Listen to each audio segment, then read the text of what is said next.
Hi, welcome to ട്രിക്സ്പ്ലോറർ. നമ്മൾ നിൽക്കുന്നത് new Cochin ബ്രിഡ്ജിൻ്റെ മേലെയാണ്. അപ്പോൾ ഇവിടെ തൃശ്ശൂരും ചെറുതുരുത്തിയൊക്കെ ഉള്ളവർക്ക് ഒട്ടുമിക്ക പേർക്കും അറിയുന്ന കാര്യമാണ് നമ്മുടെ ഈ ബ്രിഡ്ജിൻ്റെ ലൊക്കേഷനും കാര്യങ്ങളൊക്കെ. പക്ഷേ എൻ്റെ കുറേ ഫ്രണ്ട്സ്, ഇവിടെ ദൂരെയുള്ള ഫ്രണ്ട്സൊക്കെ ചോദിക്കാറുണ്ട്, നിൻ്റെ വീട് നീ ചെറുതുരുത്തി തൃശ്ശൂരാണെന്ന് പറഞ്ഞിട്ട് ഈ ബ്രിഡ്ജും നിൻ്റെ വീടും ഒക്കെ നിൽക്കുന്ന സ്ഥലം ശരിക്കും പാലക്കാടല്ലേ? അപ്പോൾ ശരിക്കുള്ള സംഭവം എന്താണെന്ന് വെച്ച് കഴിഞ്ഞാൽ ഓൾഡ് കൊച്ചിൻ ബ്രിഡ്ജാണ് നമ്മൾ അപ്പുറത്ത് കാണുന്നത്. ഇത് ന്യൂ കൊച്ചിൻ ബ്രിഡ്ജ്. ഈ ബ്രിഡ്ജ് നിൽക്കുന്നത് ചെറുതുരുത്തി തൃശ്ശൂരിനെയും ഷൊർണൂരുള്ള പാലക്കാടിനെയും കണക്ട് ചെയ്യുന്ന ബ്രിഡ്ജാണ് ഇത് കേട്ടോ. ഇതിന് താഴെ ഒഴുകുന്ന നമ്മുടെ ഭാരതപ്പുഴയാണ്. ട്രെയിനിലൊക്കെ പോകുമ്പോൾ നമ്മുടെ ദൂരമുള്ള ആൾക്കാർക്കൊക്കെ എന്തായാലും ആ വ്യൂ കണ്ട് എന്തായാലും പരിചയം ഉണ്ടാവും. ഒരുപാട് ഇമേജസിലൂടെയൊക്കെ കണ്ടിട്ട് അറിയുന്നുണ്ടായിരിക്കും, കുറേ ഫിലിമിലൊക്കെ കണ്ടിട്ടുണ്ടായിരിക്കും. ഇതാ നമ്മൾ ഈ താഴത്ത് കൂടെ ഒഴുകുന്ന കാണുന്നതാണ് നമ്മളെ ഭാരതപ്പുഴ. ഞാൻ ഒന്ന് കാണിച്ചു തരാം. ഇതാ ഭാരതപ്പുഴയുടെ നല്ലൊരു വ്യൂ നമുക്ക് ഇവിടുന്ന് കാണാം. നമുക്കെന്തായാലും ബ്രിഡ്ജിൻ്റെ അപ്പുറത്തെ സൈഡിലേക്ക് കടന്ന് അവിടുത്തെ വ്യൂവും കാര്യങ്ങളൊക്കെ ഒന്ന് നേരിട്ട് കാണാം. ഇവിടെ നല്ല റെഡ് ഫ്ലവേഴ്സൊക്കെ ഉണ്ട് കേട്ടോ, ഒരു മരമൊക്കെ ഉണ്ട്. അപ്പുറത്ത് നമ്മൾ കാണുന്നതാണ് ഓൾഡ് കൊച്ചിൻ ബ്രിഡ്ജ്. ഇതിൻ്റെ ഒരു ഹിസ്റ്ററി പറയുകയാണെന്നുണ്ടെങ്കിൽ ഒരു 1902 നമ്മളുടെ ഈ ഓൾഡ് ബ്രിഡ്ജ് ഉണ്ടായിട്ടുള്ളത്. അന്നത്തെ കൊച്ചി രാജാവായിരുന്ന ശ്രീരാമവർമ്മ തമ്പുരാൻ്റെ ടൈമിലാണ് ഓൾഡ് കൊച്ചിൻ ബ്രിഡ്ജ് ഉണ്ടായിട്ടുള്ളത്. നമ്മൾ ഓപ്പോസിറ്റ് കാണുന്ന ബ്രിഡ്ജ് ഉണ്ടല്ലോ, നമുക്ക് എന്തായാലും ഫ്രണ്ടിലേക്ക് നടക്കാം. ഈ ഓൾഡ് കൊച്ചിൻ ബ്രിഡ്ജ് അന്ന് ആദ്യത്തെ റെയിൽ ബ്രിഡ്ജായിരുന്നു. മലബാറിനെയും കൊച്ചിയും കണക്ട് ചെയ്യുന്ന ഏക ബ്രിഡ്ജ് ആ ടൈമിൽ ഈ ബ്രിഡ്ജായിരുന്നു. നമ്മൾ അപ്പുറത്തേക്ക് നോക്കിക്കഴിഞ്ഞ് കഴിഞ്ഞാൽ അതിൻ്റെ മേലെ കൂടെ ട്രെയിൻ പോകുന്നത് കാണാം. നമ്മുടെ ഷൊർണൂർ റെയിൽവേ സ്റ്റേഷനിൽ കേരളത്തിലെ ഏറ്റവും വിസ്താരമുള്ള ഏരിയ കൂടുതലുള്ള റെയിൽവേ സ്റ്റേഷനിൽ പോകുന്ന ട്രെയിനാണ് നമ്മൾ ആ കാണുന്നത്. അപ്പോൾ കുറേ ഇമേജസിലൊക്കെ നിങ്ങൾ കണ്ടിട്ടുണ്ടാവും, ഭാരതപ്പുഴയുടെ ഇമേജസ് കാണുമ്പോൾ കണ്ടിട്ടുണ്ടാവും. ഇത് നമ്മൾ കണ്ടോ, പാലം പൊട്ടി കിടക്കുകയാണെന്നുണ്ടെങ്കിലും ഒരുപാട് കാലം അത് നാശനഷ്ടങ്ങളൊന്നും സംഭവിക്കാതെ നിലനിന്ന പാലമാണ്. ആ പാലം കേടുവരുന്നതിന് മുമ്പ് തന്നെ ഒരു 1989 ഒക്കെ ആയപ്പോഴാണ് നമ്മൾ ഈ കാണുന്ന ന്യൂ കൊച്ചിൻ ബ്രിഡ്ജ് പണി കഴിഞ്ഞത്. അന്ന് അതിൻ്റെ ഉറപ്പുറവ് കാരണം കൊണ്ട് അത് മനസ്സിലാക്കി അന്നേ നമ്മളിത് പണിതായിരുന്നു. നമുക്കെന്തായാലും ഫ്രണ്ടിലേക്ക് നടക്കാം. ആ പാലം പൊട്ടിയ ഭാഗമൊക്കെ ശരിക്കും ഈ കഴിഞ്ഞ വെള്ളപ്പൊക്കത്തിലാണ് ശരിക്കും ഇത് ഇത്രത്തോളം വീണത് കേട്ടോ വെള്ളത്തിലേക്ക്. അതിനു മുമ്പ് ഇത്രയൊന്നും പരിക്കുകൾ ഉണ്ടായിരുന്നില്ല, ഇതിന് ഇത്രയും വെള്ളത്തിലേക്ക് വീണിട്ടുണ്ടായിരുന്നില്ല. നമ്മൾ ആ ദൂരത്ത് കാണുന്ന ആ പുല്ലും ഈ വ്യൂ ഒക്കെ നമ്മൾ ഒരുപാട് മലയാളം ഫിലിംസിൽ കണ്ടിട്ടുണ്ടാവും.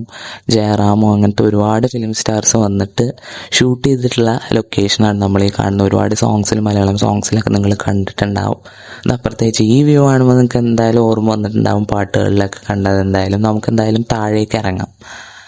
നമ്മൾ ബ്രിഡ്ജിൻ്റെ താഴത്തേക്ക് ഇറങ്ങാനുള്ള വഴിയാണ് നമ്മളിപ്പോൾ കണ്ടത്. അതാണ് ഓൾഡ് കൊച്ചിൻ ബ്രിഡ്ജ്. അവിടെ സേഫ് അല്ലാതെ ഇപ്പോൾ അടച്ചിട്ടിരിക്കുകയാണ്. അതുകൊണ്ട് നമ്മൾ അങ്ങോട്ട് കടക്കുന്നില്ല. കടക്കുകയൊക്കെ ചെയ്യാൻ വേണമെന്നുണ്ടെങ്കിൽ സേഫ് അല്ലാത്തതാണ് നമ്മൾ കാണിക്കുന്നില്ല. നമുക്കെന്തായാലും ഫ്രണ്ടിലേക്ക് നടക്കാം. നമ്മളുടെ ന്യൂ കൊച്ചിൻ ബ്രിഡ്ജിൻ്റെ കാലുകളാണ് നമ്മളീ കാണുന്നത്. അതിൻ്റെ അപ്പുറത്ത് ഭാരതപ്പുഴ ഒഴുകുന്നത് നമുക്ക് കാണാം. നമുക്ക് ഫ്രണ്ടിലേക്ക് നടക്കാം. എന്തായാലും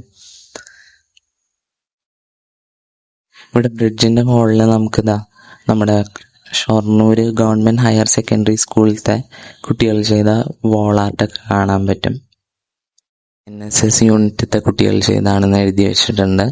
നമ്മളങ്ങനെ ഫ്രണ്ടിലേക്ക് നടക്കുമ്പോൾ അപ്പുറത്ത് ആയുർവേദ ഹോസ്പിറ്റലിലാണ് നമ്മൾ അതിൻ്റെ ഓപ്പോസിറ്റ് കാണുന്നത്. ഇവിടെ കുറേ ചികിത്സയ്ക്കൊക്കെ ആൾക്കാർ വരുന്നതാണ്. ഇതിൻ്റെ ഓപ്പോസിറ്റ് ഒരു പാർക്കുണ്ട്. ഇവിടെ വർക്കൗട്ട് ചെയ്യാനൊക്കെ ആൾക്കാർ വരാറുണ്ട്. വൈകുന്നേരം ടൈമിലൊക്കെ അത്യാവശ്യം ആൾക്കാരുണ്ടാവാറുണ്ട്. അതാണ് നമ്മൾ ആ കാണുന്നത്. അതിൻ്റെ തൊട്ടടുത്തൊരു കിഡ്സ് ഏരിയ ഉണ്ട്. അതിൻ്റെ അടുത്തൊരു അടിപൊളി സംഭവം ഉണ്ട്, അതൊന്ന് കണ്ടു നോക്കാം.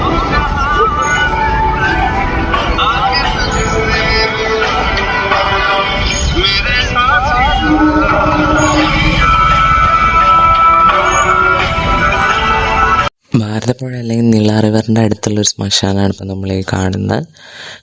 ഇവിടുന്ന് നോക്കിക്കഴിഞ്ഞ് കഴിഞ്ഞാൽ അപ്പുറത്തുള്ള നമ്മളുടെ നിള ബോട്ട് ക്ലബ് നമ്മൾ ആദ്യത്തെ വ്ളോഗിൽ ഇട്ടിരുന്ന നല്ലൊരു അടിപൊളി സ്പോട്ടാണ്. കാണാത്തവർക്ക് വേണ്ടിയിട്ട് ഞാൻ ഡിസ്ക്രിപ്ഷൻ ബോക്സിൽ ലിങ്ക് ഇടുന്നുണ്ട്, അതൊന്ന് കണ്ടു നോക്ക് കാണാത്തവർ. നല്ലൊരു അടിപൊളി സ്പോട്ടാണ്. നമ്മൾ താഴത്തേക്ക് ഇറങ്ങാനുള്ള വഴീൻ്റെ ഫ്രണ്ടിലാണ് നിൽക്കുന്നത്. ഇവിടെ നിള ബോട്ട് ക്ലബിൻ്റെ ബോർഡൊക്കെ കാണാം. ഇവിടെ സ്റ്റെപ്പ് ഉണ്ട്, നമുക്ക് അതുവഴി ഇറങ്ങാം താഴത്തേക്ക്. സ്റ്റെപ്പിൻ്റെ തൊട്ടടുത്തായിട്ട് ഒരു ഐസ്ക്രീം വണ്ടിയൊക്കെ ഉണ്ട്. നമ്മൾ നേരെ സ്റ്റെപ്പ് ഇറങ്ങിക്കൊണ്ടിരിക്കുകയാണ്. ഫ്രണ്ടിൽ നമുക്ക് ഭാരതപ്പുഴയും ആൾക്കാരൊക്കെ വന്നു തുടങ്ങുന്നുള്ളൂ. ഈ ടൈമാണ് ടൈം എത്രയെന്ന് നിങ്ങൾക്ക് ഗസ് ചെയ്യാൻ പറ്റും. നല്ല വെയിലുണ്ട്. നിങ്ങൾ വിചാരിക്കും ഒരു 3:30-4 മണിയൊക്കെ ആയിരിക്കും. നമ്മളിപ്പോൾ ഇത് ഷൂട്ട് ചെയ്യുന്ന 5 മണിക്കാണ്. നമ്മളവിടെ പാലത്തിൻ്റെ മേലെ നിൽക്കുമ്പോൾ ഇതിലേറെ വെയിലുണ്ടായിരുന്നു.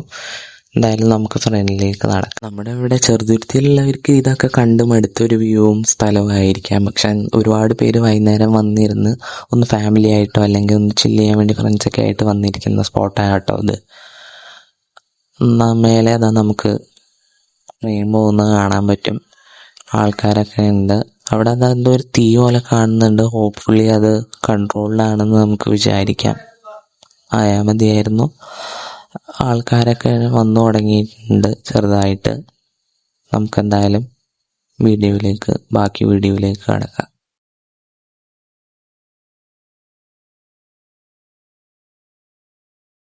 അപ്പം നമ്മൾ അപ്പുറത്തെ സൈഡിലേക്ക് നോക്കുമ്പോൾ നമ്മളുടെ ഓൾഡ് കൊച്ചിൻ ബ്രിഡ്ജും നല്ല കത്തി ജ്വലിക്കുന്ന സൂര്യനും നമുക്ക് കാണാൻ പറ്റും. നല്ല വെയിലുണ്ട് കേട്ടോ. ഇപ്പോഴും സ്റ്റിൽ 5 o'clock എന്ന് പറഞ്ഞു കഴിഞ്ഞാൽ ആരും വിശ്വസിക്കില്ല, അത്രയും വെയിലുണ്ട്. ഈ വെയിലത്ത് പോലും ഒരാൾ സുഖിച്ച് ഇവിടെ സൺബാത്തായിട്ട് കിടക്കുന്നത് കണ്ടോ നിങ്ങൾ? ഇവിടെ നമ്മൾ ചോദിച്ചപ്പോൾ ഇവർ പറഞ്ഞു ഒരു ബർത്ത്ഡേ പ്രോഗ്രാമിനുള്ള അറേഞ്ച്മെൻറ്റ്സ് ആണ്. ഈ കാണുന്ന കാർപ്പറ്റും ബലൂൺസും ഒക്കെ സെറ്റ് ചെയ്ത് വെച്ചിട്ടുണ്ട്. നമ്മൾ അങ്ങനെ പോയി ഇവിടെ അങ്ങനെ ഭംഗിയുള്ള ഷെൽസൊക്കെ കാണുന്നില്ല. അങ്ങനെ ഈസ്തെറ്റിക്സ് ഒന്നുമില്ല, എന്നാലും ഉണ്ട്. കാണാൻ പറ്റിയ കുറച്ച് ഷെൽസൊക്കെ നമ്മൾ നോക്കി. അങ്ങനെ നമ്മൾ വെള്ളത്തിൻ്റെ തൊട്ടടുത്ത് വന്ന് നിന്നു. ഇവിടെ ഒരു ചിതാഭസ്മം ഒഴുക്കുന്ന ചട്ടിയാണ് നമ്മൾ ആ കാണുന്ന വെള്ളത്തിൽ. അങ്ങനെ ചിതാഭസ്മത്തിൻ്റെ ചട്ടിയും അപ്പുറത്തുള്ള ബർത്ത്ഡേ സെലിബ്രേഷനൊക്കെ കണ്ടപ്പോൾ എനിക്ക് ഒരു മിനിറ്റ് തോന്നിപ്പോയി ലൈഫ് എത്രത്തോളം കോൺട്രാസ്റ്റിംഗ് ആണെന്ന്. കാരണം ഒരു സൈഡിൽ ആഘോഷം നടക്കുന്നു, ഒരു സൈഡിൽ അതാ. അങ്ങനെ കണ്ടപ്പോൾ എന്തായാലും സെൻറ്റി അടിച്ചൊന്നുമല്ല. ഇവിടെ ബർത്ത്ഡേൻ്റെ ആൾക്കാരും ബർത്ത്ഡേ കുട്ടിയൊക്കെ എത്തിയിട്ടുണ്ട്. നമ്മൾ എന്തായാലും വെള്ളത്തിലിറങ്ങി കുറച്ച് 2-3 ക്ലിക്സൊക്കെ എടുത്തു. അങ്ങനെ നമ്മൾ കാത്തിരുന്ന അടിപൊളി സൺസെറ്റ് എത്തി. നല്ല വ്യൂ ആണ്, നല്ല കാം ആൻഡ് പീസ്ഫുൾ ആയിട്ടുള്ള ടൈമാണ്. നമ്മുടെ ചാനൽ ന്യൂ ആണെങ്കിൽ ഒരുപാട് പോസിറ്റീവായിട്ടുള്ള റെസ്പോൺസ് കിട്ടി. താങ്ക്സ്. സോ ഞാൻ പറയാറുള്ള പോലെ get in the loop, hit that subscribe.